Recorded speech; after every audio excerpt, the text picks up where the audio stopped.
The sparrows are flying again. What's up, everybody? Welcome here to PCP Movie Night on Pop Culture Philosophers. I'm your host for tonight's show, Rockin' Robbie Bills, and welcome to the 5th annual March Madness. That's right. 5 years ago, I decided let's celebrate the madness of cinema throughout March and do our own March Madness. We had Dylan's Horror Show on board in year one. We've been joined by many channels ever since then. This year, it's going to be me. It's going to be One Collection Down, and it's going to be Heroes for Hire Comic Book Club, giving you 3 nights a week of March Madness, celebrating the madness of cinema all throughout March, 3 shows a week.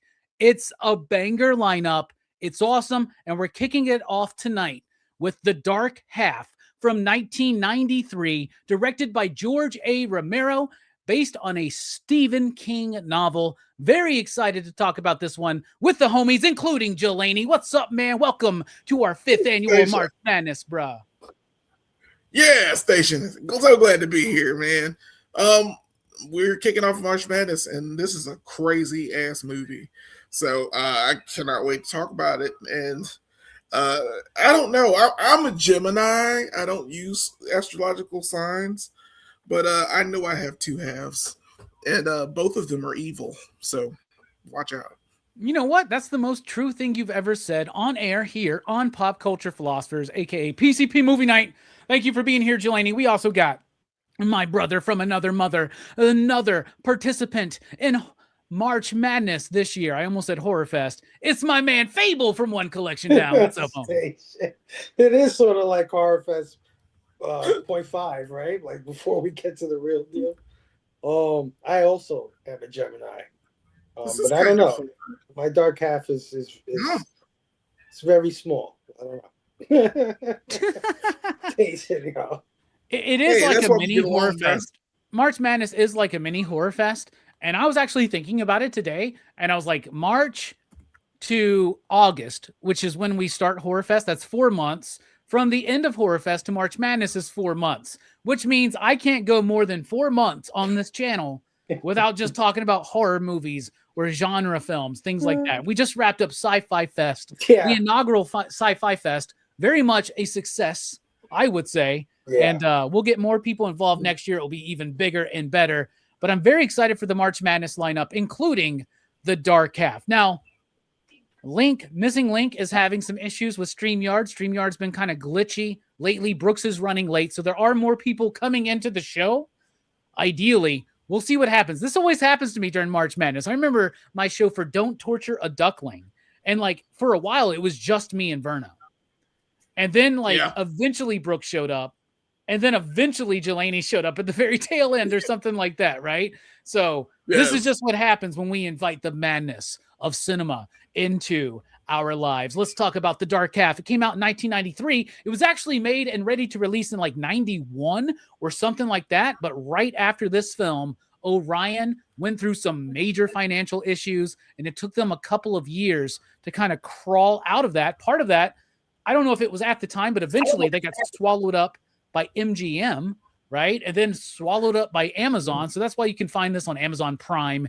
Easy to watch. I just got the Vinegar Syndrome 4K Blu-ray set. It's beautiful. It looks great. It's got all the special features, including the commentary from George A. Romero.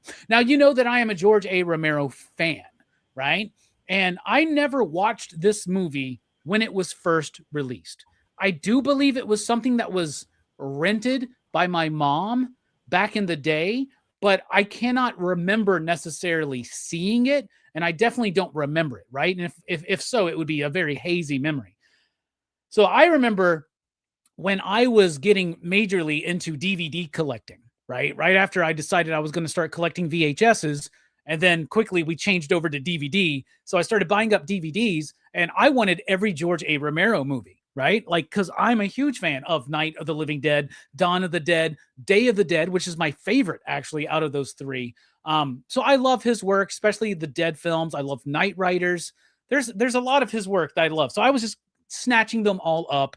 Dark Half was one of those movies, and I remember watching it with my girlfriend at the time and just absolutely loving it and thinking, man, this might be one of the most underappreciated, undervalued Stephen King film adaptations ever. In fact, when I was growing up, and we're all near the same age, so when I was growing up, maybe it's the same for you on the panel, but everybody said there are no good Stephen King movies, right? And I think it's just because we were in an era where we were getting shit like Tommy Knockers and Sleepwalkers and bullshit like that, you know? But like, there are really good Stephen King adaptations. There were even good Stephen King adaptations up to that point when everybody was saying this in middle school and in high school. Like, did we forget that Carrie existed? Did we forget The Shining? Like, did we forget Misery? Right? And I think Dark Half, I don't think it's on Christine. Yeah, right. Oh, absolutely. To me, I don't think that The Dark Half is on the level of those films, but it's definitely right below them and at the top. It's like the top of the mid card, to use some wrestling terminology. So not perfect, but I think it's very solid. And when I had it on DVD, I eventually sold it. Scream Factory did a Blu-ray. I missed out on that. Vinegar Syndrome just did one. I wanted to snatch it up just because I want every Romero film in my collection. I think it's one of the most undervalued Stephen King adaptations, like I said. And I think, unlike a lot of King film adaptations, this one really truly captures the vibe of Stephen King. That small town, character-driven, nasty characters, like coming across, like it almost feels like the cinematic equivalent of reading a Stephen King novel in a way, with the added flair of George A. Romero, right? And what I love is that, first of all, it's very polished for Romero, right? Romero was a maverick, not like Logan Paul. He was a true maverick. And he decided not to work within the Hollywood studio system, even though he was asked and offered tons of things. Then he eventually did it after Day of the Dead. He said, you know what? Time to go to the next step of my career. He went to the studios, Orion, and they did Monkey Shines. And Monkey Shines was a flop. It's not that great of a movie. It's kind of fun to watch. Maybe we should do Monkey Shines one day, but it's definitely not a great film. And Romero did not have a great experience doing that. And then after that, he read Dark Half, which was kind of a new book at the time. It released in 1989. It was the book that Stephen King did when he finally got sober, right? So, like, we all know Stephen King was an alcoholic. He had a problem with cocaine, and you can tell it through his work in the late part of the 80s, right, in particular.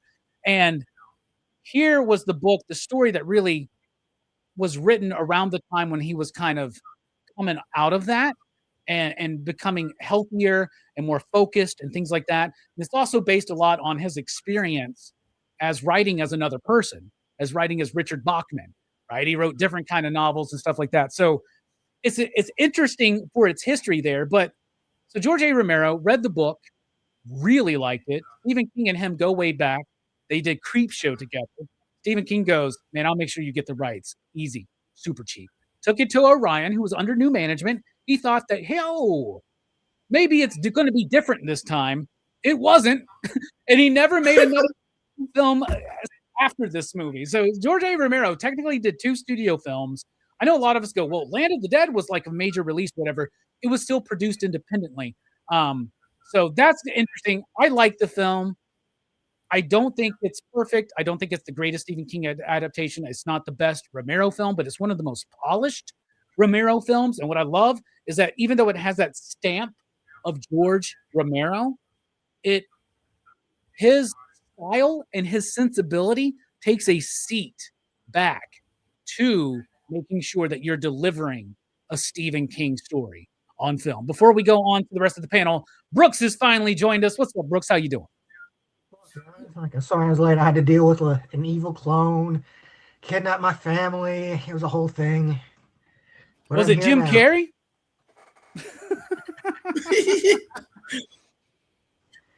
He's got a different face.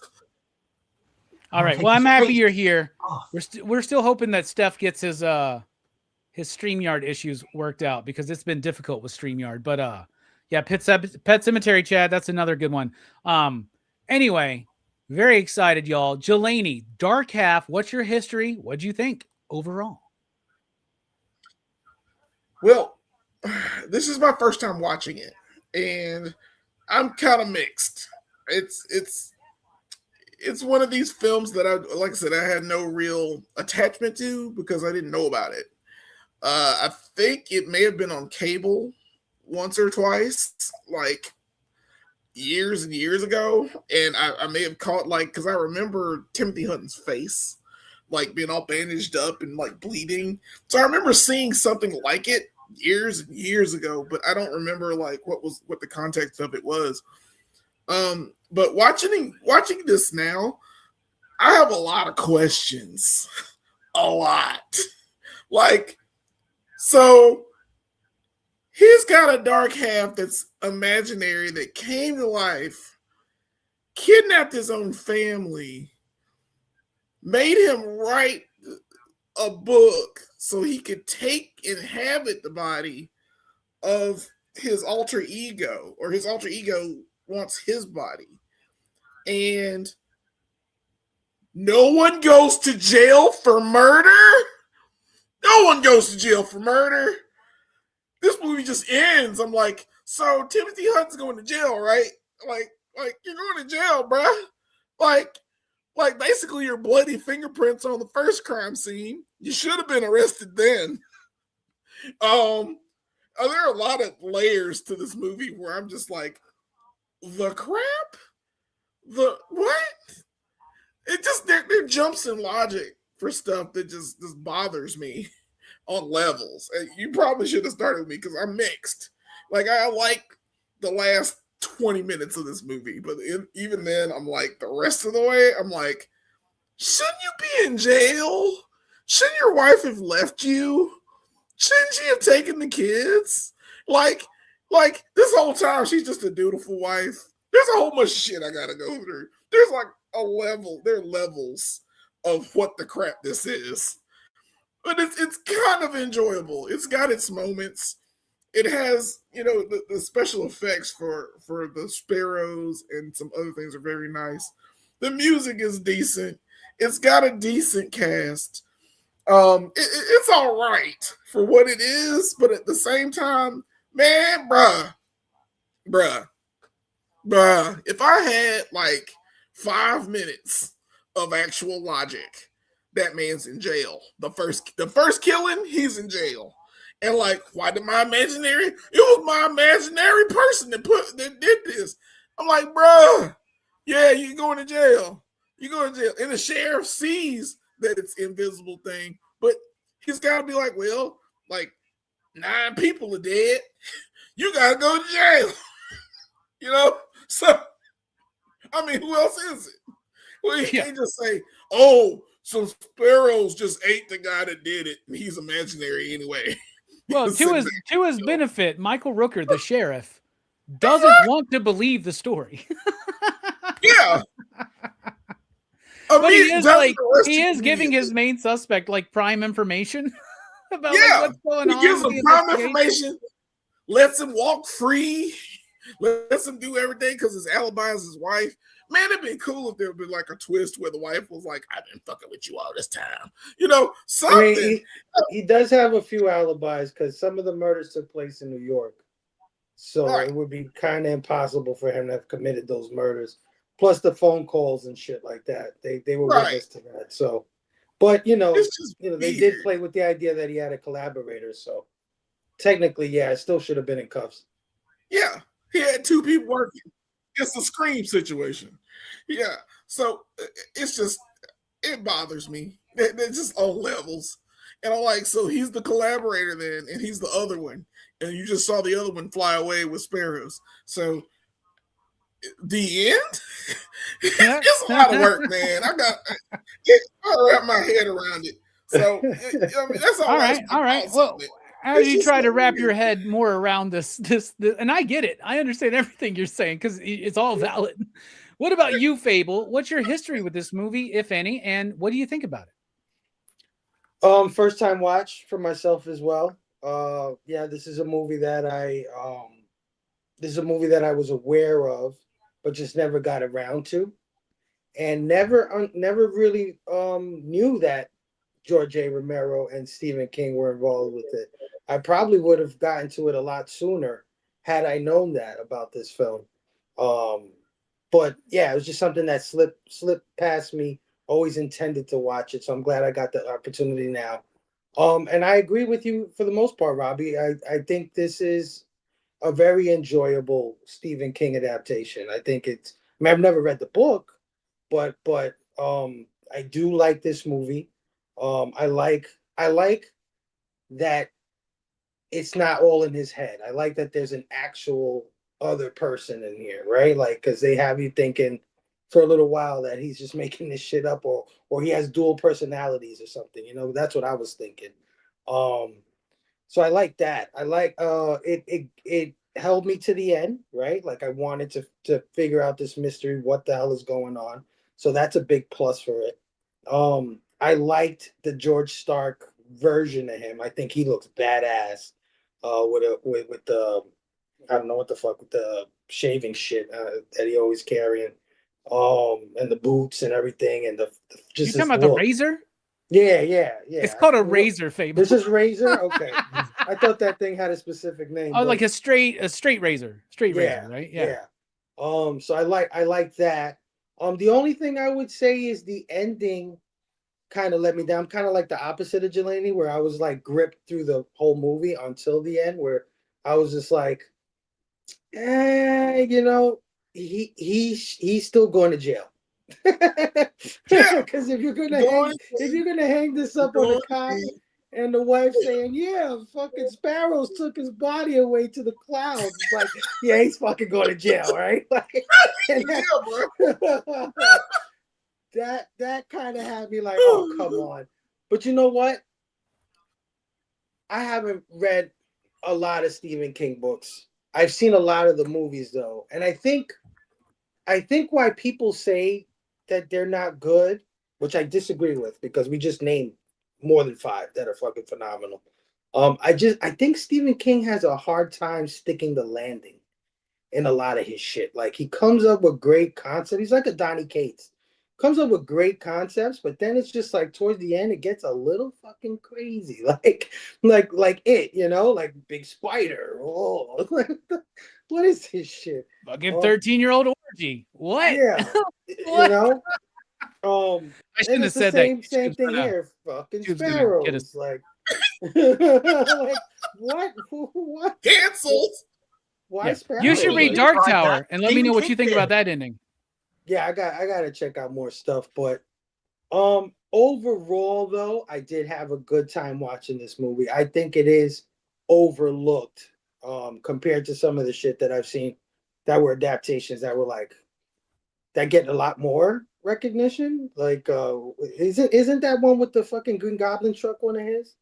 Yeah, Maximum Overdrive. That's the one. Yeah, like that shit gets a lot more play than this. I love that movie. Reason. That was probably like the peak of his cocaine usage. Was to make him that yeah. But yeah, no, cool movie. Romero definitely. I think he did a great job. I look at him like a lesser than Carpenter, right? Like if he would have did more, he probably would have had a more storied career. Like if he would have worked with the studios. Right. Yeah. Like, but yeah, no, I enjoyed this one overall, I gotta say.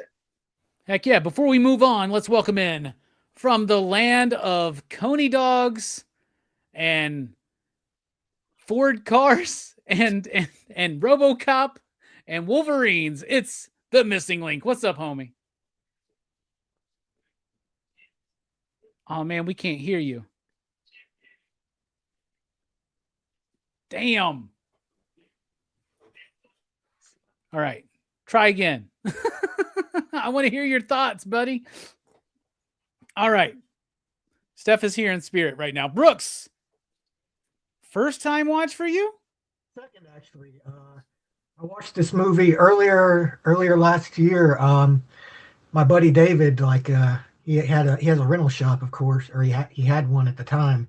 He hasn't gotten his new one set up yet, but yeah, I was on like a Stephen King kick, so I rented this movie, The Dead Zone, and The Mist.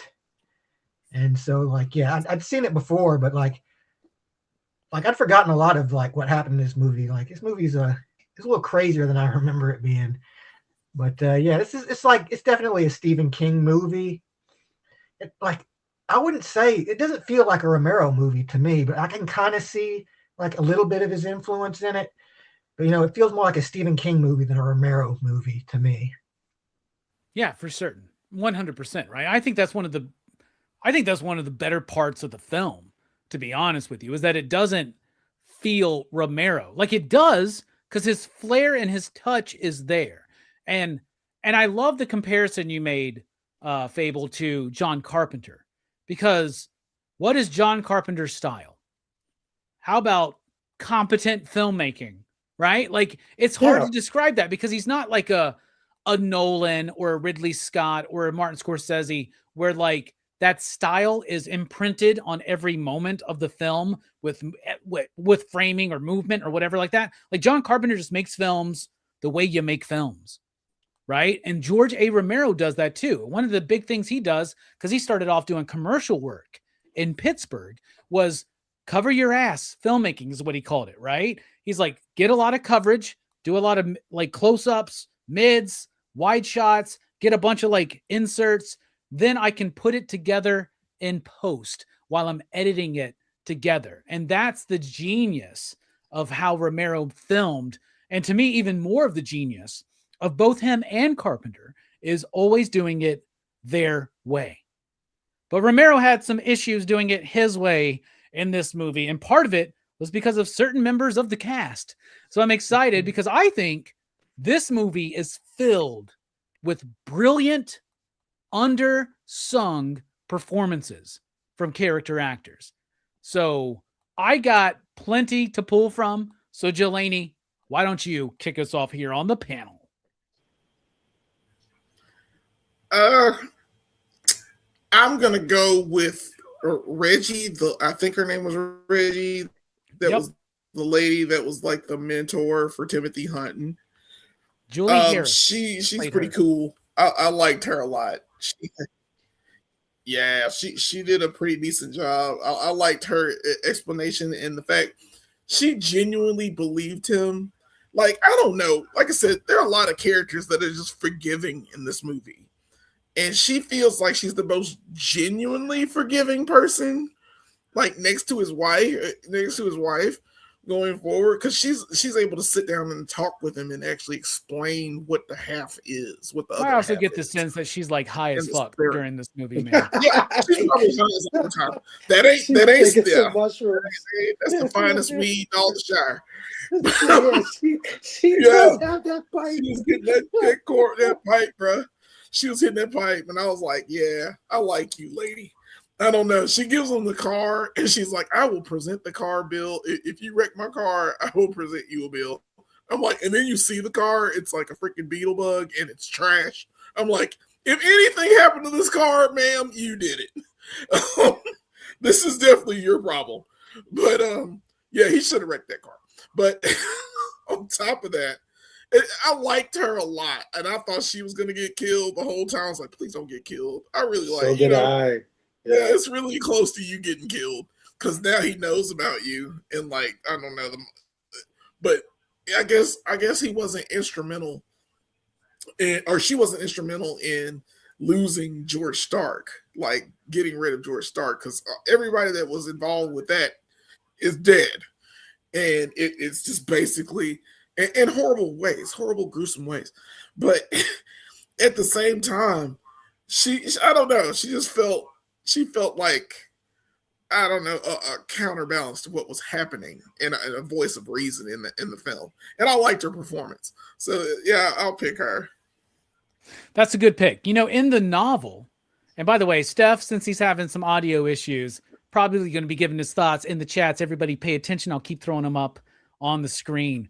So the woman, Julie Harris, legend, played the character of Reggie, which is interesting. In the novel, Reggie is a dude, right? And George Romero went through a lot of different people test screening, and one of Romero's strong points is casting.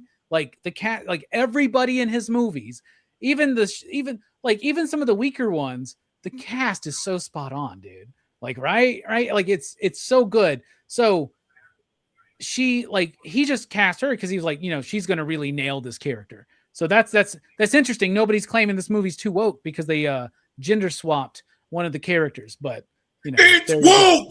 Speaking of woke, Dable, what do you think about the cast and the crew, or not the crew, the cast and the performances? What's one you want to highlight? Well, I was genuinely shocked to see Henry, Portrait of a Serial Killer, come into the movie. Wasn't expecting Michael Rooker to be in this thing, but I'm gonna go with Timothy Hutton, but Timothy Hutton as George Stark. I think he's genuinely creepy. I love his Southern accent and the one-liners he was throwing out. I love how vicious he is, right? With that razor. He was cutting that chick in her face. Like, make her talk on the phone, just cut her face while she's talking. I'm like, where he comes down the damn scaffolding, the window washer scaffolding.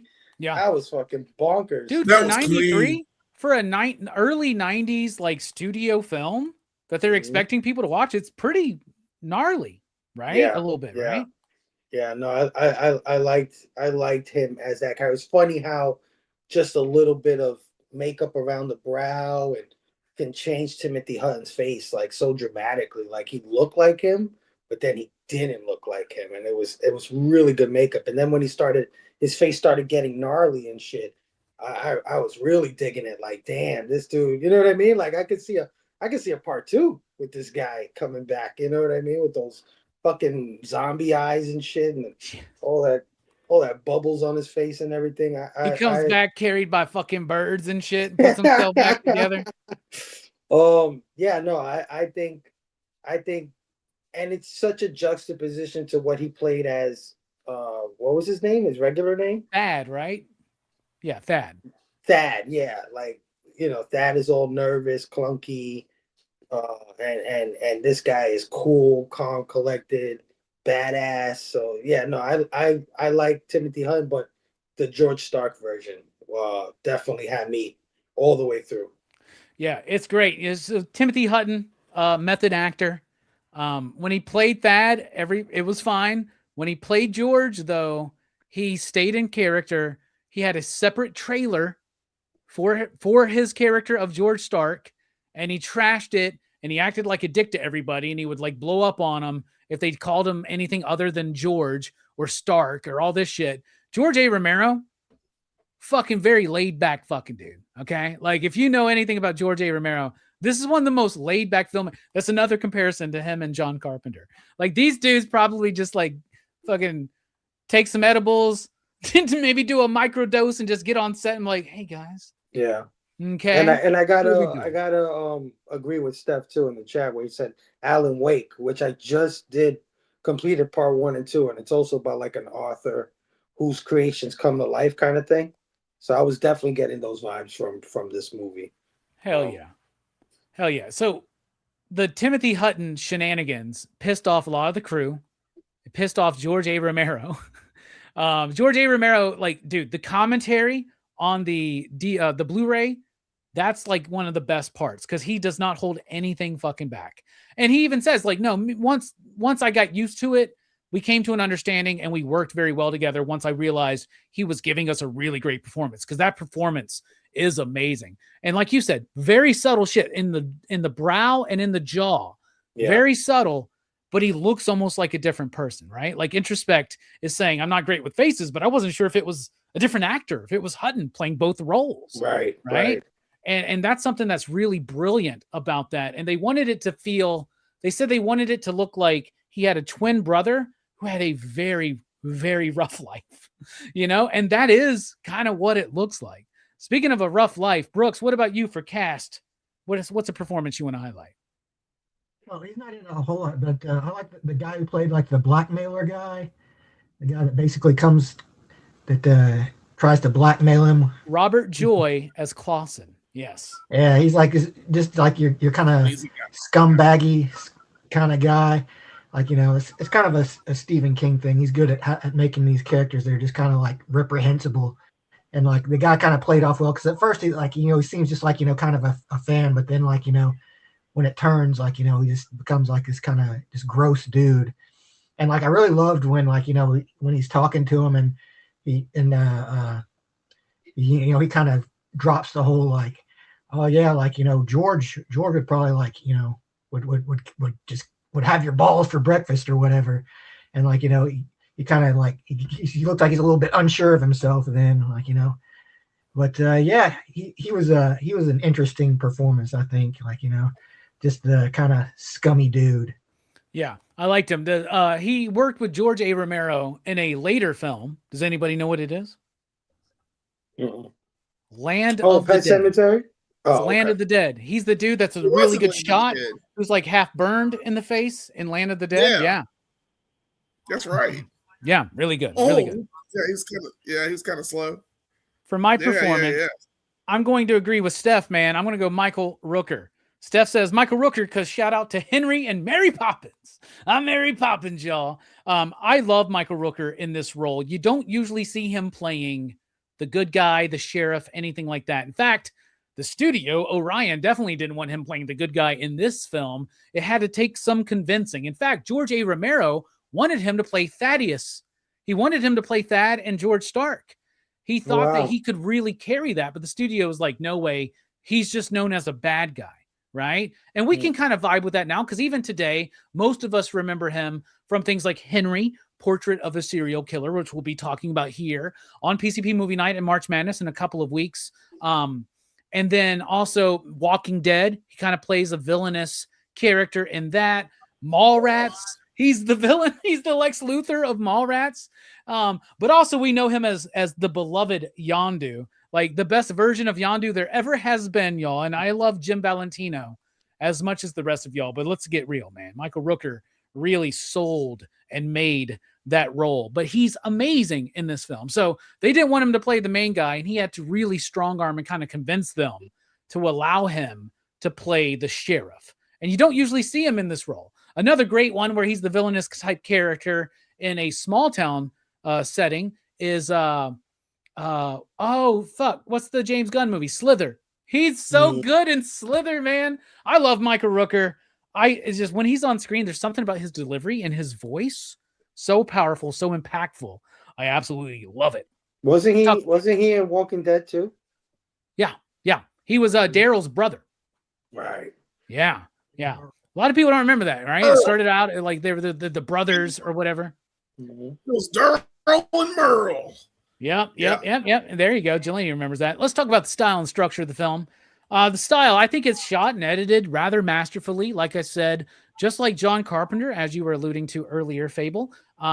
George A. Romero is just a workman kind of director. He knows how to set up his shots. He knows the footage he needs to get so he can put this movie together. It's got a great sense of melancholy and dread that really comes across in this movie. It's the performances and it's also the style. Like the cinematography is pretty freaking solid in this movie. All those shots of the birds, right? And what's cool is in the there's a making of documentary on here, right? And on there, they're all talking about how they had to go down to Alabama to film all these birds. And they're all so surprised because they're all Yankees, right? And they're all like, man, it's crazy. But yeah, in the winter in the South, this happens. Birds just flock together and they go off and they just spread around. I'm like, that doesn't happen everywhere else. Like it's happening right now in our towns. Like, and it's beautiful. It always happens. There are these trees just beyond my comic shop. And like, I'll just stand out there and watch those damn birds, man. It's insane. But they sent a second unit out there to get all that footage, bring it in. That stuff looks amazing. The practical effects are great in this movie. Romero wanted his homie Tom Savini to do it. He was unavailable, right? But it was one of Tom Savini's students who did it. And you can tell, great stuff. Funny thing, at the end, when he's getting pecked apart by all those birds and he goes into a skeleton, turns away. That wasn't the original ending of the film. The studio kind of did that without George Romero's knowledge or approval. But man, that scene is freaking gnarly. The effects are great throughout it. And all the bird effects, Jelani, you mentioned the bird effects. They paid a lot of money to bring in thousands of birds. Romero filmed them and goes, man, 4,000 birds in one room, but I can only see 4 at a time on the fucking screen because the birds didn't want to. They had to get clever. And they had corpses of birds, taxidermy birds, right? They had taxidermy birds, like intertwined with robotics. They basically did bird death locks to fucking like make this fucking movie, dude. It's absolutely crazy. All right, Steph is back. Steph, and can you hear me? Yes. Oh my god. Hot damn. I'm an idiot. Long story short, but yeah, we're over that hill. But yeah, glad to be here finally. Yeah, the fucking mic was off or some shit. Man, bro, still learning my laptop. But there's so many mute buttons on here, and I guess I haven't figured that out. I had pressed there's a literal mute button, like, and I had that bitch on. So yeah, that's my fault. That's when I get fucked up because I have a mute button here too, and I use that one so that nobody can see that I'm muted. You know, I hate that StreamYard does that like slash through the microphone, right? Anyway, I'm super glad you're here, man. We're going through the cast. We'll get to you and your thoughts and catch you up here. We just came off of, what were we talking about? Style and structure. That was me. I'm still talking. Yeah, the practical effects. The birds were difficult to work with, but they made it work. And structure, man, I think it's well paced with a deliberate slow burn. I do think maybe it drags a little bit in Act 2, but it's like not too much. And it feels more King than Romero. And I think that's a credit to the script. The original script was like 240 pages long. If you know Romero, you know he writes long ass movies. And he's always told, you can't make a fucking 3.5 hour movie, George. You know what I'm saying? But this was like just shy of 2 hours. And I think the pace is decent enough for that. So, Link, since you haven't been here, let me get your overall thoughts, your thoughts on Michael Rooker, and what you think about the style and structure. Yeah, I actually didn't know until like after I watched it. I was looking up the credits and I was like, oh shit, this is directed by George Romero. So to his credit, I was impressed by that because it didn't, I don't know, I guess I've only really seen Romero zombie films and Martin, which is a unique beast to itself, but I put that in a category with Martin. Like it was cool to see, I don't know, it's cool that he was like a beacon for that genre, but it's kind of unfortunate some of his other films don't get really spotlighted, because he was a very talented director, filmmaker. But yeah, I enjoyed this one. I think it could have dove into like the insanity a little bit more, in terms of like, is this a fucking entity? Is it really just his demon or like his twin in his head that's manifesting somehow? I don't know. It is a little unclear, and I get that. But overall, I enjoyed it. It just, like I was saying earlier, big fan of Alan Wake. When I was watching, I was like, oh shit! Like I gotta expand upon that. There's this game called Alan Wake that's always Twin Peaks, Alan Wake, Twin Peaks, Alan Wake. Not once have I ever heard anyone compare this to like The Dark Half, which is wild because I think Alan Wake is way more, like I said earlier. Dark Half is the bones of Alan Wake. Twin Peaks is like the facelift, the skin, the sinew, right? Yes. So I appreciate that overall. Michael Rooker, just he's the man. Like you said, you were saying it's rare to see him in like a good guy performance. And he was in the chat earlier. Chad said he has got like grit with heart, which is that's a good description of him, because there's something about him, even when he's playing an asshole, like, there's like this endearingness to him where it's like he could have a heel flip and you wouldn't mind it. There's something underneath it. But yeah, great film. It needs to be talked about more, especially when talking about Romero. Hell yeah. What do you think about style and structure? Style, I enjoyed. I think it could have been I enjoyed the style more overall than the structure. I do think structure dragged in the second half. It got a little weird with the whole, I gotta watch it again, but like I'm still stuck on like the Stark shit. Like how was he manifested? Where was that coming from? And shit it's a mad film. So I guess it fits that theme, but I thought those both were well. It's a mad film. I love it. I mean, it is, right? I thought it would fit perfectly, and I thought it would be a great kickoff. And I think so far we are all vibing with it in that sense. What about you, Jelani? What do you think about the style and structure of this film? Well, I mean, to me, the structure is a little slow. I don't know. Not that it's a slow burn or anything like that. It's I understand kind of what's happening, but once again, I have to still preamble the whole, bruh, he's going to jail with the first murder. And because, like, I would like to have seen this movie go into more madness. This man has a wife. He's got 2 kids. They're newborns, so we're very, very young, and this should have been a breakdown. Like, this man should have been breaking down, and it's 2 different people. Yeah, Thad and George, and they're just 2 different entities moving at the same time. I think you should have seen a breakdown of Thad, and you don't see that in this movie. It's technically his madness, but not his madness. And it just, I don't think it's shown very well. Like, you need to show the breakdown of his family, his job. He's under suspicion of murder. This man should be put on leave or something. Like, there should be consequences. When he shows back up to work, they're like, "Oh, thank God you're here. I thought you'd be in jail or something." I'm like, have you guys ever seen that movie? I think it's called Enemy with it's Denis Villeneuve. I can never pronounce that. Yeah, it's a film with him and Jake Gyllenhaal, but it's about a doppelganger and shit. Like, it's I feel what Jelani's saying. Doppelganger?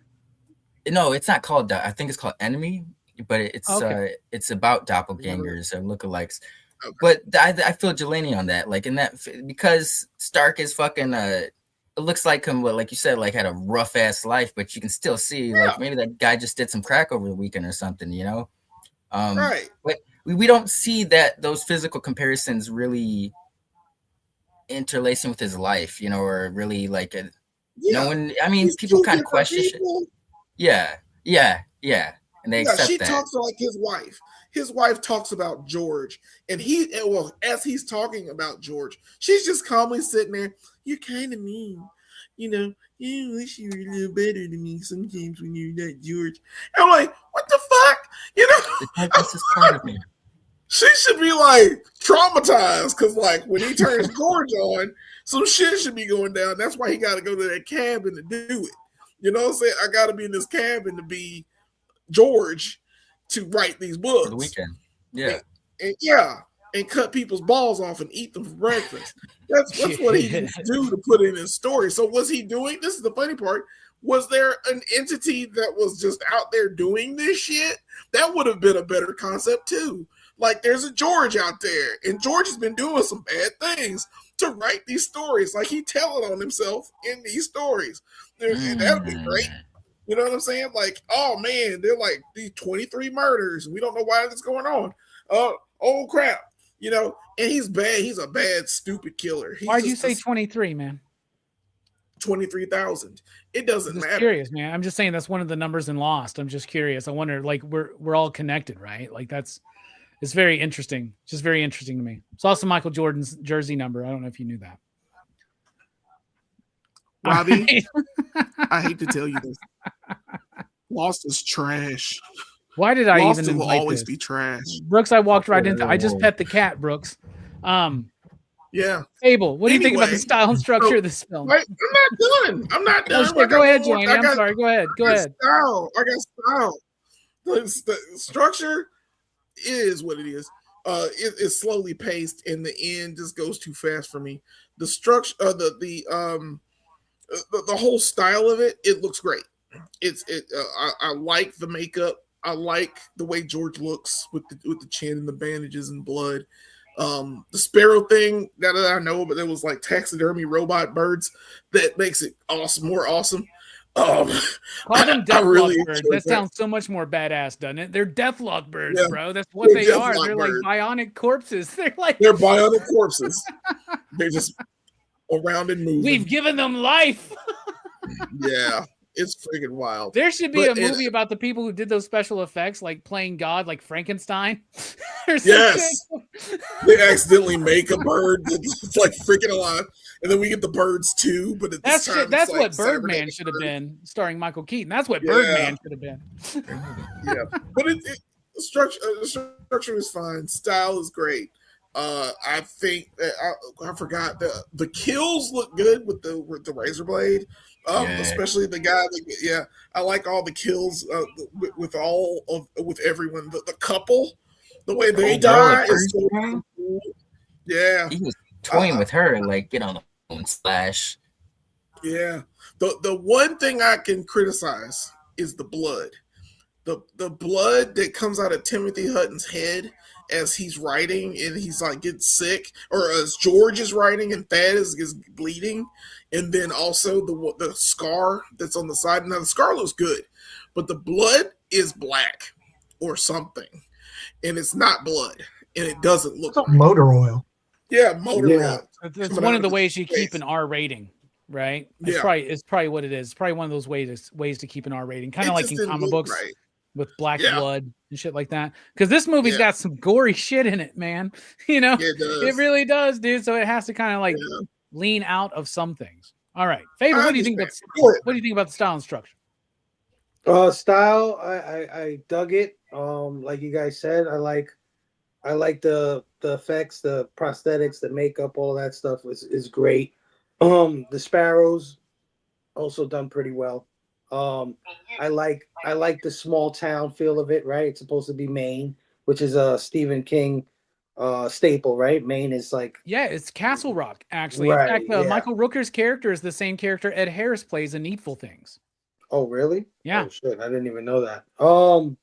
So I like all that stuff. I like what Robbie, you said earlier about Romero being a competent director. He knows how to set up his shots, right? Like I love that shot where Timothy George Stark is coming around the car and the guy's expecting to see him come around the window. He never just shows up and shit. Or the way he hid George Stark for a good half of the movie, right? Never really showed his face. Was just showing his shoes and shit for most of the part. Just building up that tension, you know. I realized. I'm glad you brought that up real quick. That's a shot I've come to realize I really started to appreciate love is like the foot shots, the mysterious. So it's like you're just seeing someone's feet or their hands, and then like we get the reveal later. So I'm very, very cool about that. And I could understand why you feel the way you feel about him. Is he an entity? Is he another person? Is it just that doing all of this shit? I get that because they could have played with that longer and longer, but they kind of like gave it away in the total beginning when they cut the goddamn eyeball out of his head, which was pretty cool too. I like that part where the brain eyeball opens up. And maybe that should have been like a flashback and like maybe like at the end of the like act, a little later, kind of middle of the second act, something like that. Yeah, and then they gave it away also when he was like, "Oh, something looked like it came out of this grave. Something came out of this grave," and it's like, okay, so you knew that they were sharing a telepathic thing between them, but like George was probably just like a piece of meat, right? I don't know how he stood alive in that fucking grave, but you know, he probably mutated and became more. Not to dive too much into it yet, but I mean, it's basically about the power of story, right? And like, story, like the danger of story giving life to itself in a way, right? Yeah. So I understand that. I think what would have improved all of that for all of us, as far as that's concerned, is that you don't put it in New York at all. That way, it makes the murders look more local, and it makes that look more obvious that he can do these things. Right, because when these things are taking place in New York, it's like a little convoluted to think that he has an accomplice and all that shit. You know what I'm saying? You guys, I'm sorry, you reminded me of something else. There's a show came out a few years ago called The Outsider. I believe it's a Stephen King thing. I had Jason Bateman in, but it was pretty much playing with like that idea where it's like his character was framed for murder, but he was. It was like kind of what you're saying, like it would have been better but put in a small town, because in this series he committed a murder and like as someone that looked just like him had committed murder in like a state over, right? But he had like footage of him at a baseball game, or like there's no way, because we have footage of him right here. How is he here at the same time? So they knew something was up off rip, the police, right? And like you were saying, I felt like it would have played more to like the paranoia is like, come on, like this guy's a fucking horror writer. we're getting killer, murders that are based off his descriptions in his books and shit. Like that would have played up to the paranoia, the madness more. Yeah. And like you said, his wife explaining that, he's a little bit different when he's writing these books. You know what I mean? It just, if you would have played with that till the end and then got, like Robbie said, put the surgery flashback thing. Oh no, he had a fucking chunk of him taken out of him, an absorbed twin, as they say, and that became this thing. Then it would have been cooler towards the end, and it probably would have been better. So yeah, style. Oh, one more thing about the style. I like that like hallway scene where the lights keep flashing red and blue. Right, that was like the most stylish shit. With the dude with the fucking skullet. Yeah. That was like the I thought that was the father from Family Ties at first, dude. Oh no, not the guy was like, "What's going on here? Murder."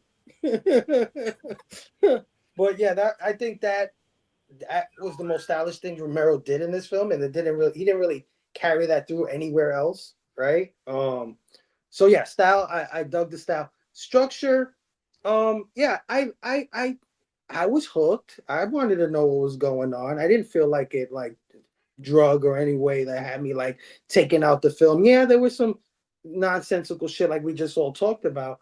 My thing is just the ending. The ending just like, I don't know. It was just too fucking weird. It was like, the sparrows. Like, I mean, I get it, but I still don't get it. Like, there's the Guardians to the Afterlife.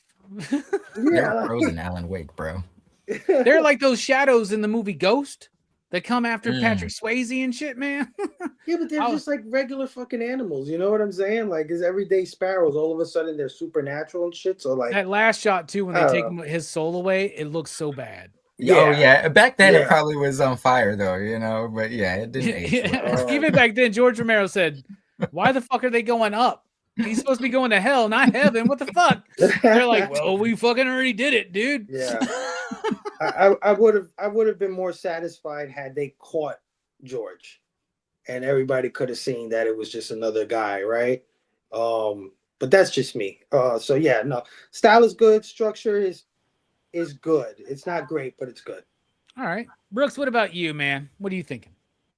Yeah, like I said, this feels more like very much like a Stephen King movie. And one thing I love about Stephen King is like even back in the day, he would sprinkle little Dark Tower references in a lot of his projects. And even this movie has it with the vase with the roses in it. So I thought that was cool. Oh shit, dude. Yeah. Yeah, I've been learning that like it's crazy to send me down a rabbit hole, but like Dark Tower is essentially like the spine of it's like a story that connects all of the stories. All universe, yeah. But yeah, I fucking love the Dark Tower, y'all. I fucking love the Dark Tower. Yeah, like The Mist had one too, where the dude painted the tower basically.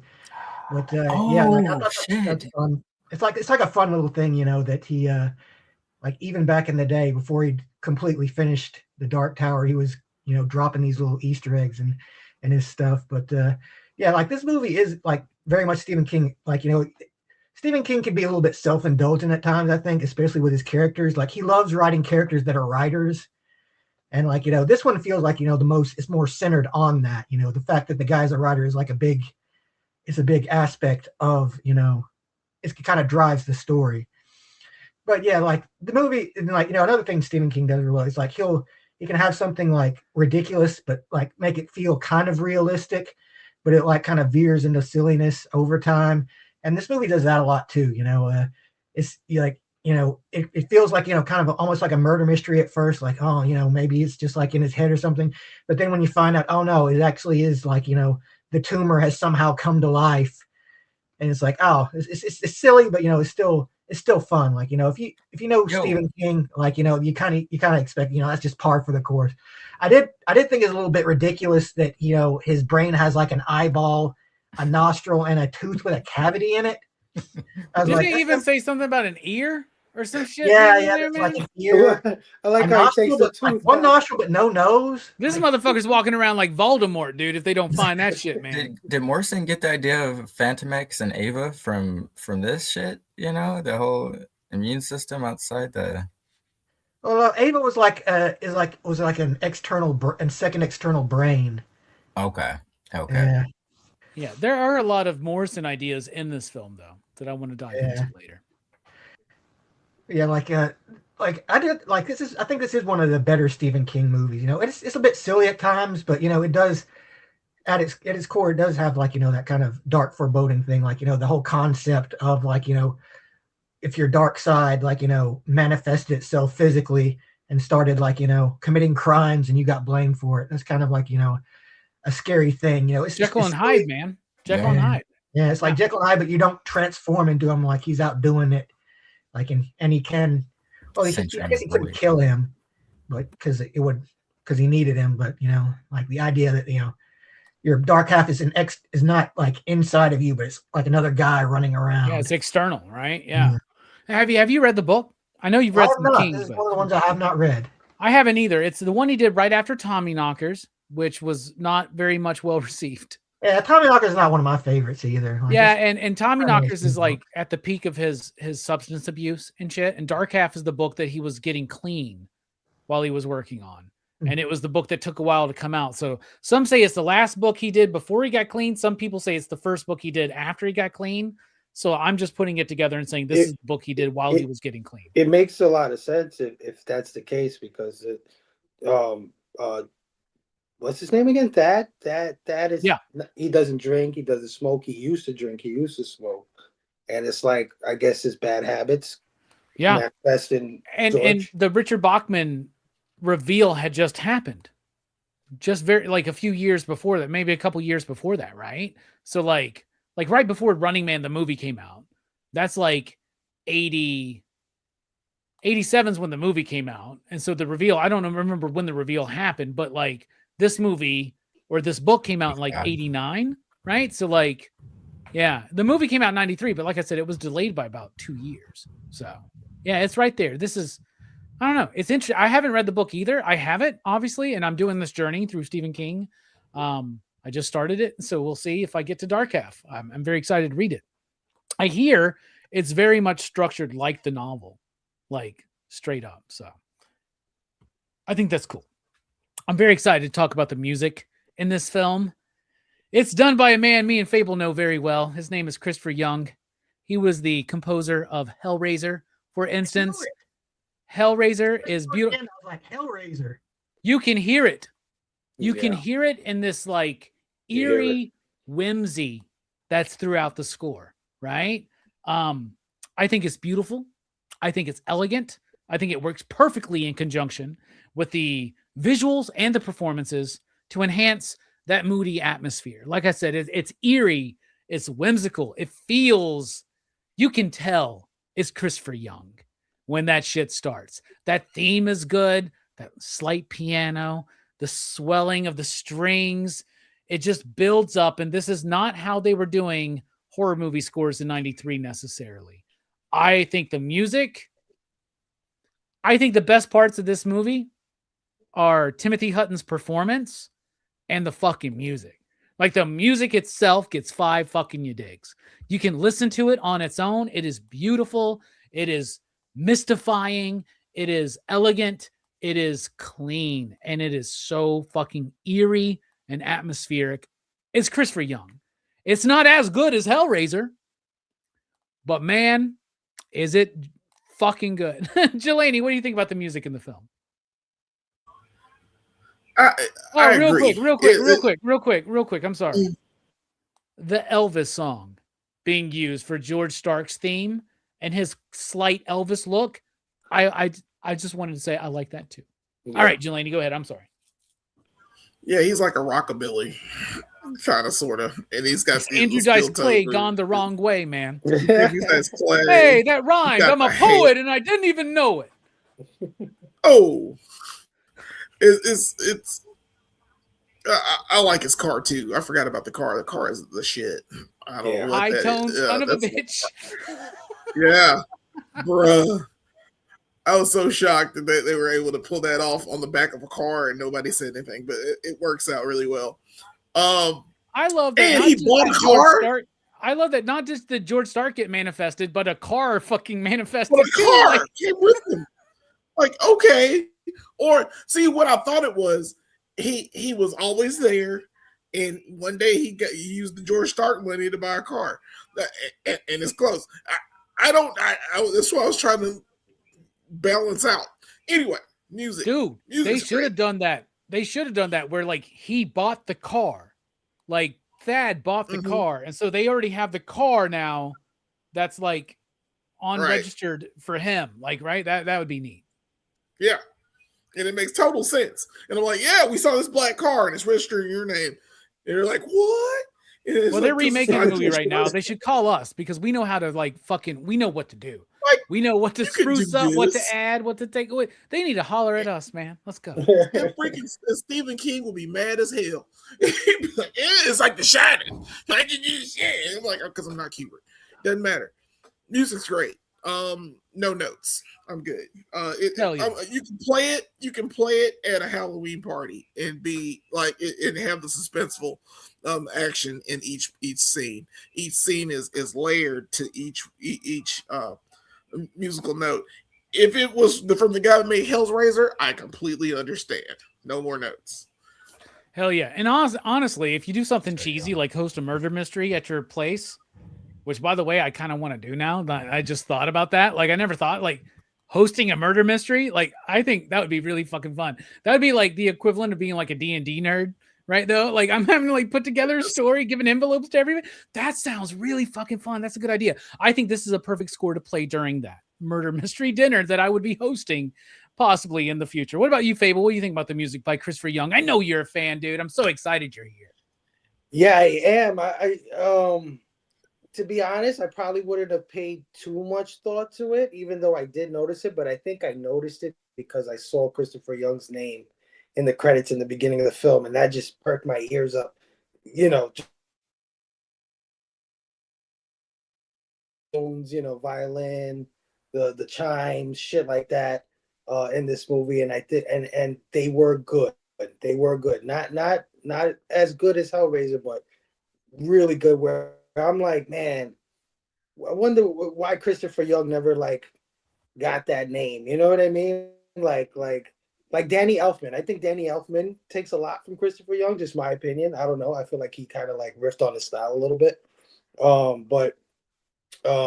Yeah, no, I think the music is properly scary. Definitely sets the tone. And yeah, I wish Christopher Young would be used more. Or is he still around? Is he still doing scores? I don't know what he's doing, honestly. I have to look that up. Somebody look that up for us, and maybe out there in the chat, I see plenty of people out there that would be kind enough to do that for us. What is Christopher Young doing nowadays? He's making a peanut butter and jelly sandwich right now. He's drinking a glass of Well, the question is what kind of jelly, man? Because honestly, preserves are the way to go, and apricot preserves with peanut butter, that's way better than people think, man. Ooh. I don't know why that's not one of the most well-respected ones, man. But I love what you said, dude, with the Danny Elfman comparison. The only difference, really, is Danny Elfman's more bouncy.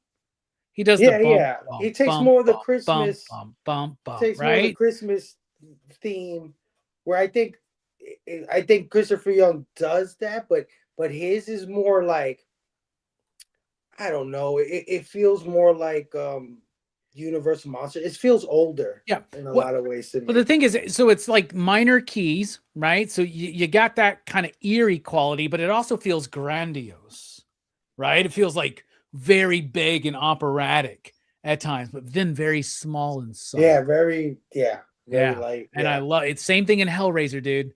Because Hellraiser goes wah, wah, wah. And then also it's like ding, ding, ding, like bells and little things like that. Brooks, what do you think about the music? Oh, go ahead. He did The Grudge. He did nice. Species. He did Pet Sematary, which I did not know. Ooh, we need to rewatch Pet Sematary then, dude. Lot of. He did Set It Off. Oh, with Queen Latifah? Yeah, that's fucking crazy, right? And Jada Pinkett Smith? Yeah. I don't know if Smith is a part of that anymore, honestly. And he did Ghost Rider, Swordfish, Spider-Man 3. Oh no, he did some bad movies, man. He did. Dude, he did Spider-Man 3. That's after Danny Elfman. Yeah. See what I mean? Yeah. Dude, Set It Off is great. That's where In Vogue did that Don't Let Go song. That was on the soundtrack to that, dude. What you wanna be? 'Cause I can't pretend No, Brooks, what do you think about the music? Not in Vogue, but the music in this one. Hey, I dare somebody to pick Set It Off. I dare somebody to pick Set It Off for Crew's Choice. I would love to fucking do that one. Okay. Anyway, Brooks, go ahead. Music. Yeah, I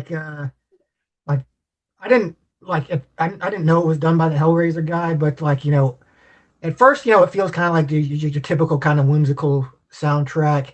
But at the end, I was like, this guy sounds like the Hellraiser soundtrack a lot, so I wasn't surprised when you said that it was that guy. But yeah, it's good at he's good at keeping the when it's kind of keeping it mundane at first, and then when it's time for the build up, he helps to add to the tension with the music. And I think the soundtrack at the end is some of the best stuff. The early stuff is a little more toned down, but when it gets to the end, I think that's the good stuff as far as the soundtrack goes. It's all good, but I think towards the end, when he's when he's doing his thing, when I think the soundtrack is the strongest. I was talking about the Elvis song, right? How much of the budget you think was for that? Right? And that's why they just used the one song. There was no other song. They were you know what I'm saying? But anyway, Steph, what do you think about the music? I'll be honest. It did its job. I didn't really notice it, but in hindsight, the fact that he's connected to so many great and not so great things. I love Spider-Man 3. So shout out to that guy. I think he did his. I agree with Brooks. I noticed it more of an uptick in the score towards the end, especially with the death of the Lock Sparrows or whatever. What are we calling them? Deathlock Sparrows. Deathlock Sparrows. Yeah. Deathlock Sparrows. Deathlock Bird, man. Deathlock Birds, man. I like Deathlock Birds. Yeah, he did his job though.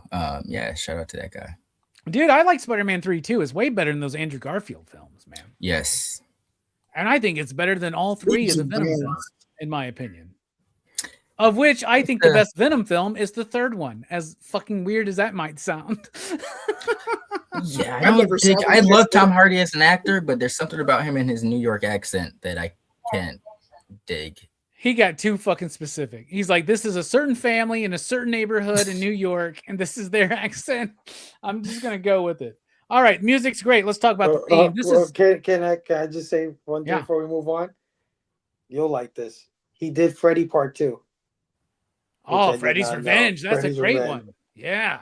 He did an unused score for your favorite movie of the 90s, Exorcist 3, which was never used. But he did work on it. Good reason. What's the film he did after that? Because that's probably the score that he did. Bright Angel, which I've never heard of, but he did that. And he did Tales from the Hood. Oh, that's awesome. It's crazy. Yeah, I'm looking at this shit now. I'm like, wow. Drag Me to Hell. Oh, Drag Me to Hell. Yeah, great film. Yeah. By the way, everybody should go see Send Help. That's the new Sam Raimi film. That shit's badass, dude. I watched that over the weekend, and finally, I meant to message you about that. Good? Yeah, man. I watched that shit in 3D, and the 3D was actually really good in that fucking movie. Apparently, Sam Raimi filmed it for 3D. And so no way. I went to the theater, and I was like, "Why is this 3D?" I was like, he's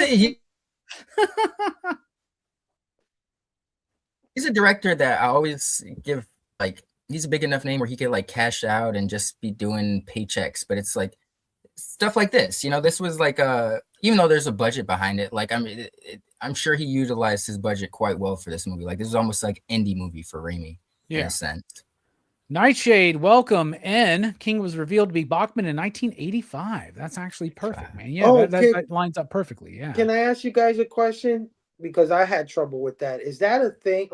When they threatened to reveal that he was George Stark and he was all shook about it, I don't know if that was a credible threat. It'd be so fucking what? Reveal me to be a better author? Well, because the kind of work he wanted to do for himself was not the work he did as George Stark, right?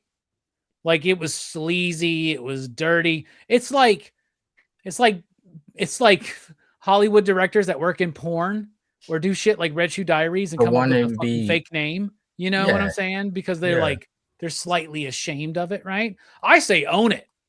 Fucking own it. But Stan Lee did that, didn't he? Like, wasn't that like a pen name or some shit? Yeah.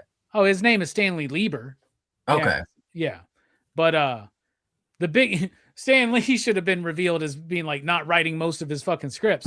Anyway, that being said, this is a similar situation to what Stephen King went through, because there was like was it maybe a Washington Post book critic figured out that Bachman was King and acknowledged that, and King set up an interview with him and just did this whole thing or whatever. So it's definitely a part of that, but definitely leaning into his struggle with substance abuse, right? Which leads us to the theme. There's a very obvious theme about this movie, but there's other little subtle things that we could pick up. So I'm curious, what does it speak to you? You out there in the chat, let us know. Jelani, kick us off. Well, of course, it's duality, and can you actually hide yourself? Can you bury yourself? I mean, I think you can. I think it's possible, but it's going to come out regardless. Who you are is who you are. You are who you are, I think, when you turn 13 years old. Once you're 13, that's who you're going to be.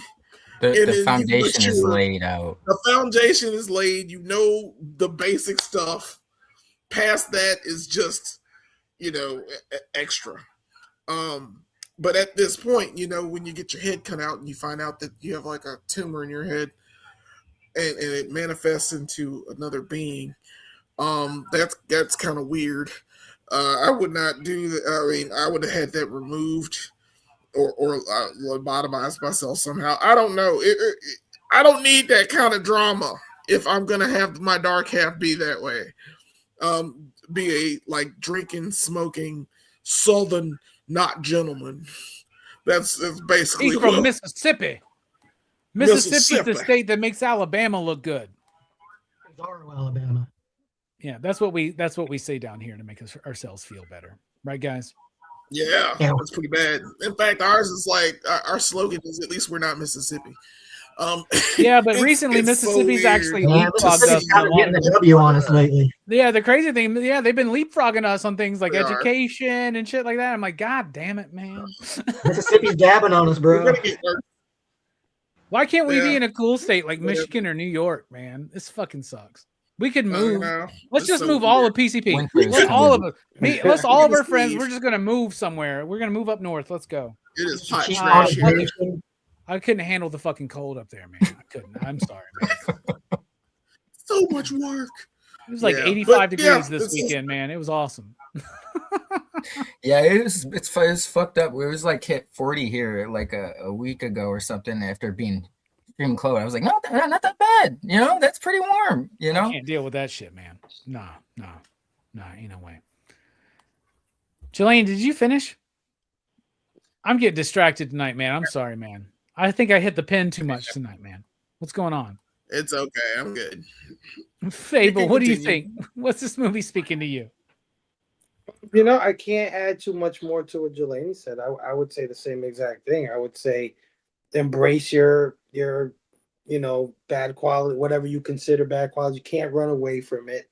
It is who you are. Accept who you are. And this guy, tries to run away. He even has another fucking house to write as his brother. You know what I mean? Like he goes to a whole nother house. Would Jelani call it earlier the Stark House or the Ring House? Which I think why you make that connection link. I mean, besides having the dark half, because yes, Alan Wake too, he does have the dark shadow part of himself. Yeah. But also that room that he writes in this movie kind of reminded me of Alan Wake's room with the windows. The dark. I definitely caught that. Probably those guys are fans of this one. But yeah, you gotta accept who you are. You have to embrace who you are. You can't run away from it. It is what it is. Doesn't mean you can't find that happy, midline where you can be both and all at once. You know what I mean? You can use these things to your advantage. Learn how to tame, or learn how to, I don't know, tame that side of you where you can use it. You know what I mean? Yeah, or as like Carl Jung would say, integrate your shadow. Hone right? it, yeah, hone it, like that kind of thing. I'm frozen. So yeah, I mean, it's only going to come back to haunt you, and that's I think what Stephen King was saying. And when you say about the substance abuse, I think that was maybe a big part of his writing this story. Is really a story about himself. The dark half is that guy that he knows he is, but doesn't want to be, kind of thing. Yeah, absolutely, dude. You guys are spot on so far. I totally spaced out when Jelani was talking. I got distracted talking to y'all about other shit, man. It was so funny. I love that, man. PCP movie night. You never know what's going to happen here. We're very professional. Brooks, what's this movie speaking to you? Dig a little bit deeper. Well, I think this movie, it's very much kind of about the creative process and how it affects the artist, how he feels he has to kind of harness this kind of dark side to himself. And Stephen King, it's like a kind of a running thing in a lot of his stories is he very much has a fear of the kind of shit kicker greaser type of guy. The guy with the cowboy boots and the fucking leather jacket and the fucking, shitty attitude. Do you think A, he got his ass kicked by people like that back when he was in school, and B, when he would be on a bender, he would go out and be that guy? Yeah. It was one of the two. Yeah. Yeah. I mean, in this movie, he said he idolized him. He idolized George, right? Didn't he say that? He had a lot of qualities that he wished he had. Yeah, it's there's kind of a respect thing, and they kind of had a partnership too. And that's the thing, about the creative process, especially when you're someone like Stephen King, who's super creative. He's written all kinds of stories. Stephen King is a writer who has written so much stuff across the years. It's ridiculous. He's one of the most prolific writers of all time in American literature. Oh, right? He's cranked out so much. This keeps popping up on my YouTube algorithm, but it's a interview with him and George R.R. Martin. And it's Martin asks Stephen King, how do you write so quickly? Or something like that. I'm like, you can, the polar opposites right there on the fucking spectrum right now, man.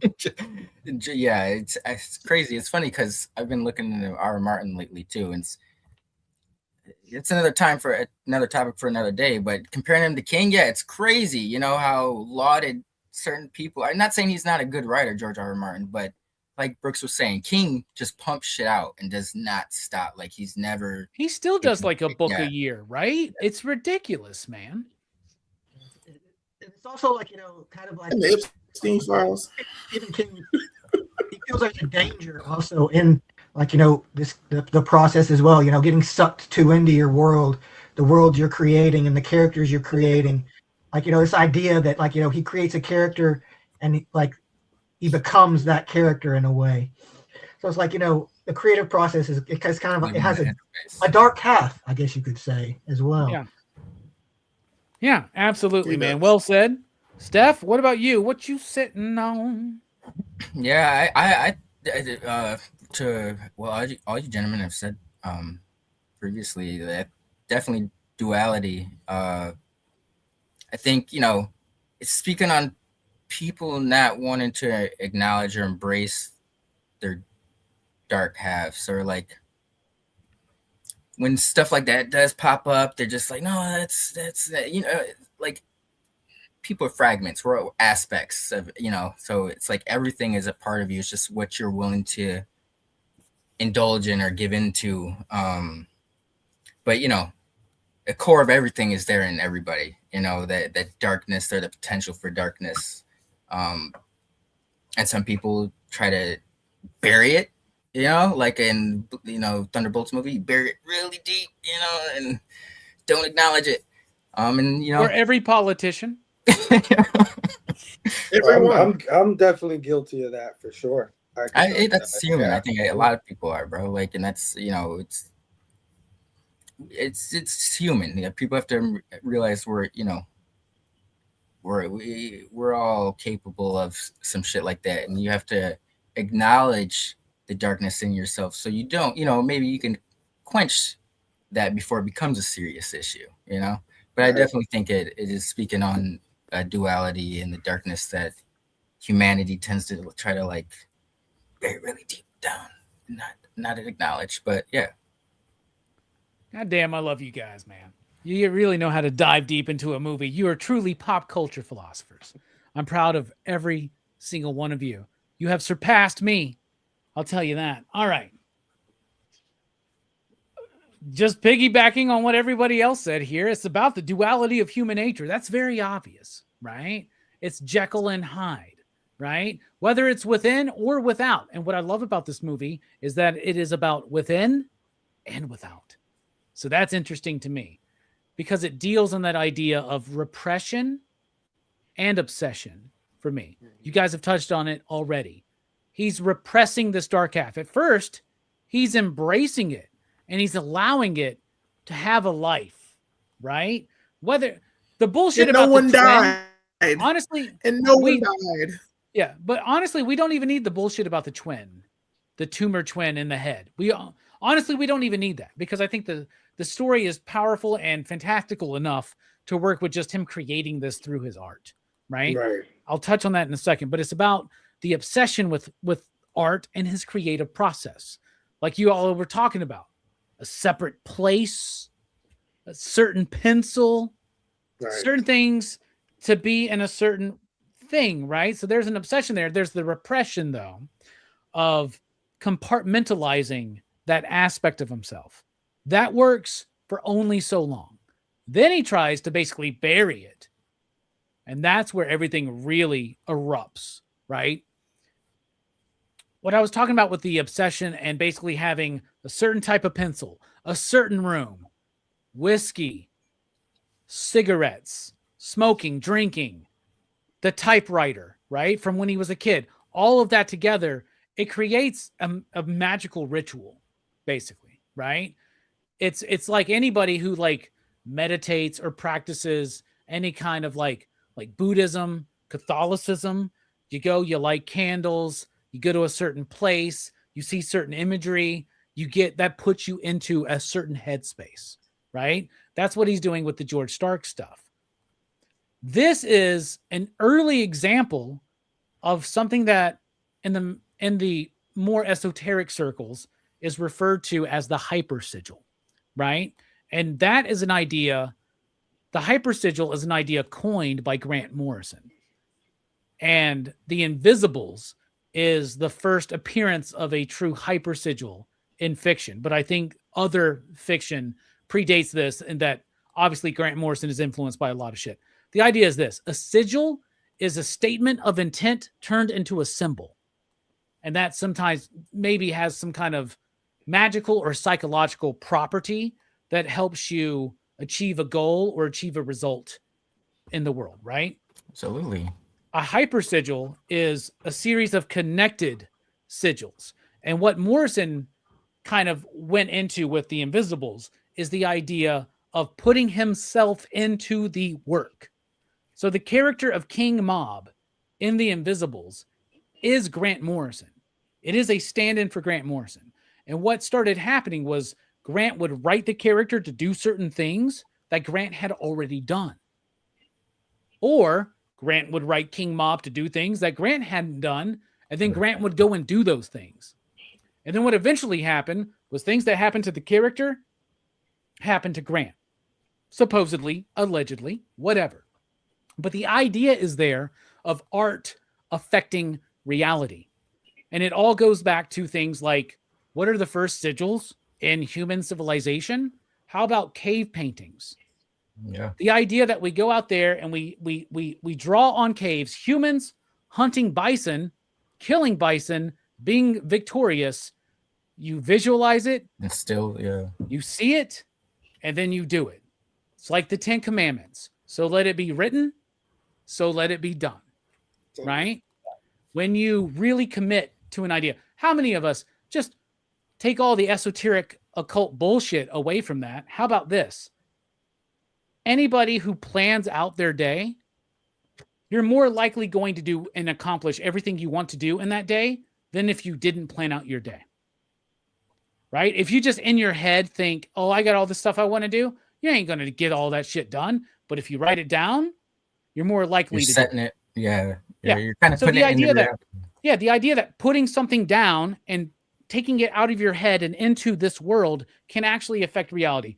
What I'm getting to is a long way to get back to the idea of Stephen King's struggle with substance abuse and what this piece of fiction means to that. Maybe it's subconscious, maybe it's intentional, but this is just my thought.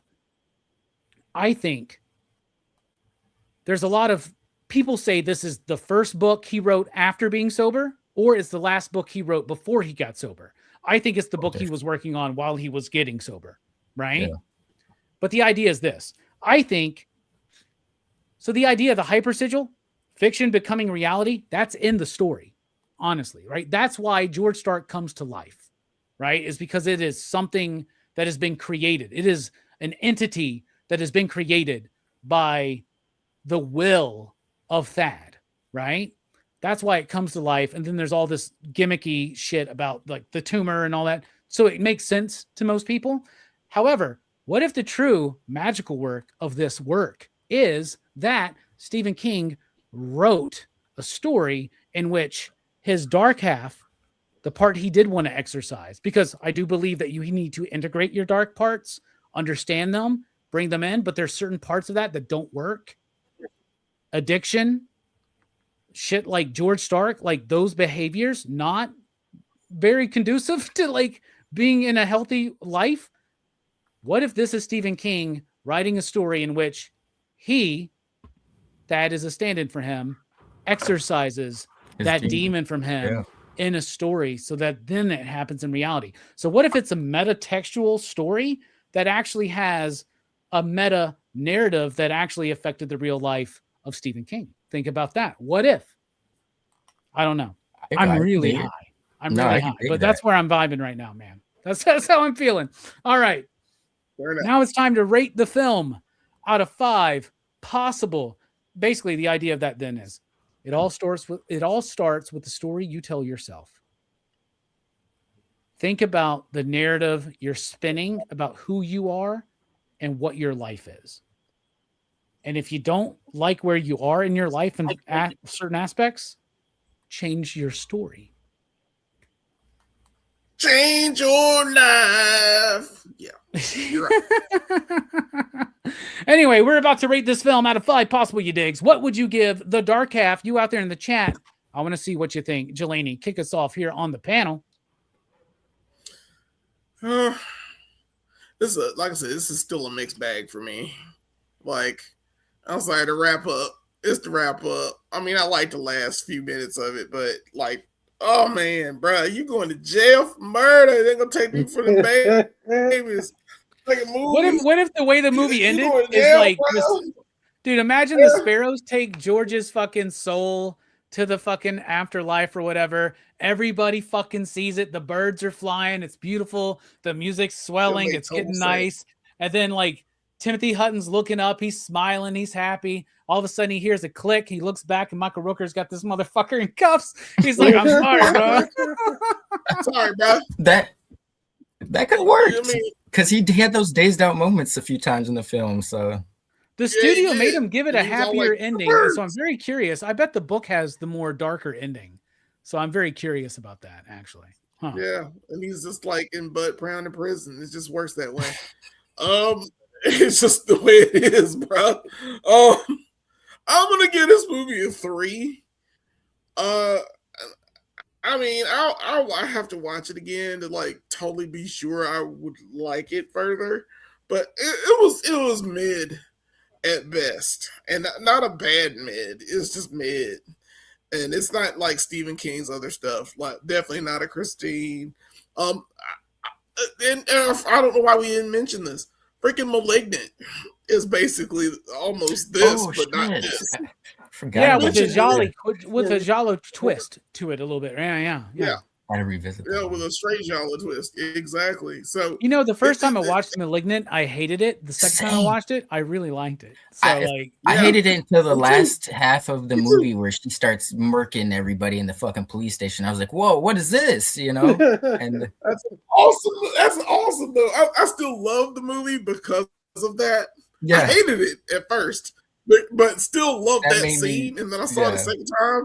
After knowing everything that happened, I was like, "Oh yeah, this is good.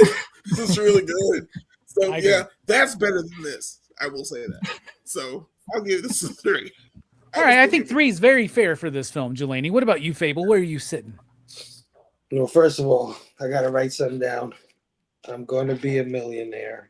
I'm going to be a millionaire. I'm going to be start somewhere. Gotta do it, brother. I'll teach you all about sigils, man. Just we'll talk. We'll talk afterwards, man. We'll talk. Yeah, I like this movie. I do. I thought it, just take all the thematic shit out of it and just regular crazy ass tumor killer brother. The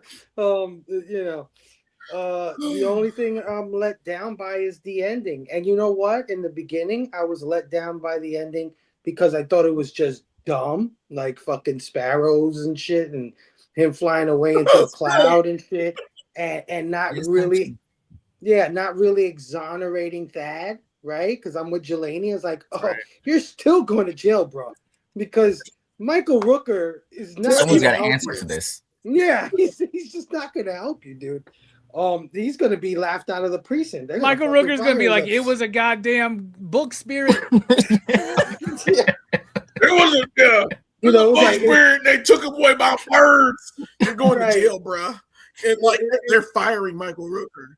Exactly. It's like it doesn't exonerate that, even though it wants you to, it has that poltergeist ending. You know what I'm saying? Where just like the house implodes is like, da, da, da, and credits roll and shit. I'm like, what the fuck? Like they just leave. Yeah, we're done.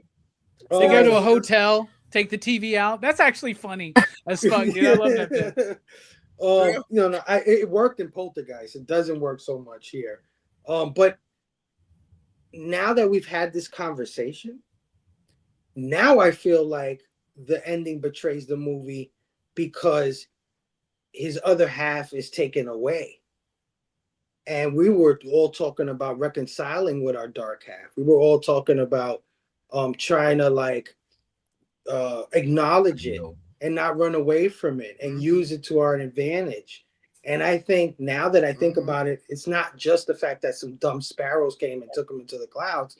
It really betrays the theme of this movie in a lot of ways, right? He should have found a peace with his tumor brother, whatever. You know what I mean? Yeah. He should have found not that he shouldn't have died, but it should have been like, I get you, like an acknowledgement, like I understand you, and a piece of you will always be a part of me, even though the sparrows are killing you right now, even though they're doing whatever they're doing. So now the ending not only is dumb to me, but it also betrays the movie in a lot of ways. So that's the only downside to it for me. Besides that, like I said, it had me going. I was with the mystery. I wanted to know what was going to happen next. I was down with it, and it's one of the better adaptations of King. So I'm going to give it a 4. Oh, nice. A 4. Okay. So we covered this on Dylan's Horror Show for March Madness, I believe, like 3 years ago or something, right? And maybe it wasn't March Madness, but we covered Dark Half. And I said the exact same thing. I was like, the only problem with this movie to me is that it's telling us to kill our dark half and not really truly integrate it. Well, that's the studio, right? Like you said. That's probably the studio. Yeah, studio probably came in and said, now we need that to end up in a good place or whatever. But I just don't think this was it. I gave it a different score than a 4 at the time, though. So that's interesting. I gave it a 3 at the time, but my score is going to be different tonight. So we'll see where it lands after we talk about Brooks's score. What do you rate this film out of 5, you digs? Yeah, I'd give this one a 4 too. Like, as far as like Stephen King movies go, like with Stephen King movies, there's like a wide kind of spectrum, like, from the hilariously bad to like to like, The Shining, basically. And this one's it's kind of in the middle, I think. Like, it's got a little bit of the Stephen King goofiness, but not as much as like some of his more Stephen King movies, like Maximum Overdrive, or the Langoliers or something like that. So yeah, it's like it's a good movie. Like I like what it's trying to say, sort of. Like, I kind of agree with you that, like, the idea of killing the dark half is kind of silly and, like, reductive. Like, I think they could have gone, like, a little deeper with it. But it's like it's Hollywood. There's like the studio, all that stuff. So you get what you get. So yeah, like, not bad, but it could have been better. But you say that about any movie, pretty much. Hell yeah, man. So I'm doing this journey trying to read all the Stephen King novels. Like I said, I just did Carrie so far. I'm going to intermix it with other books I want to read, other comics I want to read, other movies I want to watch, things like that. So maybe in like 2, 3, 4 years, when I get to the Dark Half novel, we all read it and we do like a book club thing like this, and we all talk about the novel. That would be fun, right? Yeah. So keep that in mind, y'all. Keep that in mind, man. Keep that in mind. Well placed and well spoken, Brooks. I like that. What about you, Link? Where are you rating this film out of 5 you digs? So I'll give this a 1. I've been trying to wean off, be more. Give this one a solid 3.69 with my first viewing. Like I said, I didn't know this was Romero until after I had finished watching it. So that impressed me, but there are, I guess it boils down to like my personal preference. But I agree with you guys on the ending. Like, thematically, it's just, they give it the Oscar wrap-up music. It's like, just put it in a bow, happy ending. But that's not really what the movie was trying to, that's not what it was about. So the ending kind of falls flat. That being said, I still enjoyed the journey of the movie. It's not always about the destination. It's about the journey. And I enjoyed the fact that, once again, a shout out to Romero. This was different for him. And, I'm eager to revisit Martin now because of this film. So, yeah, I look forward to revisiting this one. I'm curious to how it will sit with me in the future. So, solid 3.69. Heck yeah, man. I appreciate that. And love the reference to Martin. We're going to be covering it in 2 weeks. 2 weeks from tonight, Martin, I think, will be a first watch for some of the people here on the panel. So I'm very, very excited for that. I'm going to... So when I first talked about this film on Dylan's Horror Show a couple of years ago, I gave it a 3. And when I watched it initially, I would have probably have given it like a 4. Right now, I'm in the middle of that. I'm going 3.5. I agree with pretty much every sentiment that has been spoken here tonight. I think it's a great film. I don't think it's perfect. It's not the greatest. Like, it doesn't stand up there with Misery, The Shining, some of these other films we've talked. The Mist, right? The Green Mile, The Shawshank Redemption. It ain't that, The Fog. Right? But it ain't Tommy Knockers. It ain't Sleepwalkers. I like Sleepwalkers. It ain't the second part of the Stand. I like Sleepwalkers, man. It's not the Langoliers. It's not the Langoliers. I think it's on par. I think it's better. I think it's like better than things like, I think it's on par with like Pet Sematary and Children of the Corn, and better than things like Silver Bullet. Right? So like, yeah, I would say that. So I'm going 3.5. So that's a 3.5 from me, a 3 from Jelani, 4 from Fable and Brooks, 3.69 for Link, which makes the PCP average of, Link was right, 3.69, dudes. I think that's a very fair rating for this film. Thus concludes our movie review of The Dark Half. But March Madness is just starting. Look at that lineup right there. Heroes for Hire Comic Club, 1 collection down. PCP Movie Night every Monday night, every Wednesday night, every Friday night at 9 p.m. Eastern, 8 p.m. Central. You can find a new movie that we're going to be talking about, including this upcoming Wednesday, where Matt joins into the fray for the first time. March Madness, covering American Psycho. I love that film. I'll give it 4 you digs. I'm not going to be on that show, but that's what I would rate that film. On Friday night, we got 12 Monkeys with Fable over at One Collection Down. I love 12 Monkeys. I'd give that a 4.5 you digs. Join us next week, though, for Fade to Black, a 1980 slasher, psychological, murderer, introspective type movie. I'm really excited to cover this movie. This is one of my personal favorites, and I'm very, very happy to hear what the chat and the panel has to think about it. So March Madness continues this week with American Psycho and 12 Monkeys over at Heroes for Hire and One Collection Down. And week 2 kicks off here next week with Fade to Black. Brooks, thank you so much for being here, man. Any final thoughts? Yeah, we'll just I'll be there for 12 Monkeys this Friday. Looking forward to that. That's one we've talked about before, and I'll be interested to take another look at it, see if my opinion's changed on that. But I just noticed there's like some writing on my wall over here. It says the sparrows are flying again. That's not a good sign, is it? Manifestation. I need to check on that evil clone thing again. I'm surprised you can read it because Brooks Stark has terrible handwriting. Yeah, it does. I think it's because I have shit handwriting too, so like I can translate it easier. But you also do Go Figure reviews as well. Hell yeah! Speaking of Go Figure reviews, Jelani, thank you for being here. What's going on with y'all? Yeah, we did a video. It was a video that did not transfer well because the sound messed up halfway through. But I forgot what we did. What did we do, Brooks? We did. See, I don't remember what we did. I don't know why I can never fucking remember. Short-term memory. I don't. Dang, Brooks, you're too high. We did a video. You did a Kuma. Yeah, that's right. That's right. Jada Toys Akuma. How the fuck do I remember, but not you two? And I'm high as shit right now, man. What's wrong with him? What's wrong with y'all, man? It's terrible. Maybe the audio did work, and you guys are just too high to remember. It doesn't matter. You have part of your brain removed to get rid of the evil clone. Yeah, my dark half is taking over. This is my sober dark half. I'm very sober right now. I'm not happy about it, but it is what it is. We have a Go Figure Reviews channel. We do videos about toys and show and tells and things and house tours. We do all those things. Check our channel out if you haven't.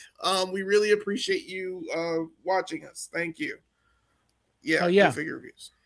Link, thank you for being here. Final thoughts, what you got coming up? I know that there's a show that I'm excited for over at Blood Splatter Chatter. I don't know when. We don't know when it's going to happen. Yeah, I was going to say, Sir Blood Splatter Chatter and Lady Blood Splatter Chatter are expecting a new bundle of joy. So we're going to, it's up in the air right now, but we're very eager to talk about, finished Stapathons with Scream 7. I've actually... I've got to go see this movie, so I look forward to this. Though what's crazy? Just to get on a random note, it's knock on wood because I've not heard any spoilers, which is I find to be like very rare in today's day and age. Like you don't even have to look for spoilers. Stabbed. A lot of people. I'll take that. I was surprised, man. I made it to seeing the film without spoilers too. I was very happy. Did you like it? I'm not gonna tell you right now. All right. Well, I'll say that. All right. But that will be coming soon. And blessings to our brother, Blood Splatter Chatter Verno. Hell yeah. Very excited, man. Very excited, man. Hell yeah. All right, Fable, my brother. What you got coming up? My March Madness, homie. Yeah. Yeah, man. This Friday we got 12 Monkeys. Diving deep into the madness. This is a great one about is he crazy? Is he not crazy? It's really up to you. This is probably one of Brad Pitt's best films, by the way. We were talking about Brad Pitt in the back chats. Yeah. So, and what a great performance as a crazy guy, right? So, yeah, come join us this Friday. Come join us for all of March Madness. We're having a lot of fun, a lot of great films for the next 4 weeks. Shit, look at this list, man. Crazy. Yeah, it's gonna be a good time. Thanks a lot for having me on March Madness. Thanks for having me on tonight on the inaugural show of March Madness 2026. This was a lot of fun. First time watch for me. I enjoyed this film. I did. And final thoughts is I'm going to be a millionaire, guys. I wrote it like 100 times on this napkin. So. Oh yeah, dude. Yeah. Now say that out loud to yourself every morning for like 20 minutes and really believe it, dude. Really fucking believe it, man. Yeah, Wednesday night, go check out Heroes for Hire Comic Club as they talk about American Psycho to kick off their segment of March Madness. 12 Monkeys over at One Collection Down. Fade to Black here, and then y'all right after that, look at this. Serpent and the Rainbow Falling Down. Martin by George A. Romero. It's funny, we have like a Romero theme on PCP, and you Fable have like a Brad Pitt theme. But then we got Devil's Rejects, Misery, some more Stephen King, Henry, Portrait of a Serial Killer, another Michael Rooker movie, Substance over. I have never seen The Substance. I'm going to be joining for that. California, and then we end it all, y'all, with the Psycho franchise. What a great way to end March Madness. All right, y'all. We're dipping out. My final thoughts was going to be the Sparrow bit. That's what I started the show with. I was going to end the show that way. So now I don't really have anything clever related to the movie I can think of. So I'm just going to go say, Station, Pop, Pop. Boo. That's like my horror fest. Dark half. I have nothing. How about we all just laugh maniacally?